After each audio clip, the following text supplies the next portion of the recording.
శుద్ధాచమనీయం సమర్పయామి. స్వామివారికి తాంబూలం పెట్టండి. 2 తమలపాకులు 2 వక్కలు రూపాయికైనా ఒక పుష్పం. మీ పసుపు గణపతి దగ్గర మీరు పెట్టవచ్చు. ఇక్కడ దగ్గరగా ఉన్న వాళ్ళు మీరు కలిసి దగ్గర పెట్టండి.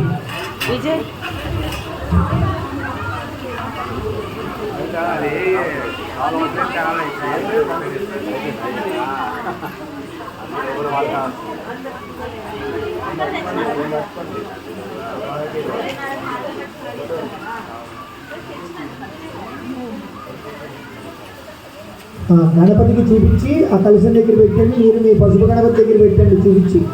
తాంబూలం భూగి ఫలేశ కర్పూరై నాగవల్లి దళయరుతం ముక్త చూర్ణ సమాయుక్తం తాంబూలం ప్రతివృక్షత. అక్కడ గణపతి దగ్గర పెట్టేసేయండి. ప్రత్యక్ష తాంబూలం సమర్పయామి. తాంబూలం చూపించి పెట్టిన తర్వాత చుక్క నీళ్ళు చూపించి వదిలిపెట్టండి గణపతికి. తాంబూల జర్వణానార్థే ఆచమనీయం సమర్పయామి. ఇక్కడ ముందు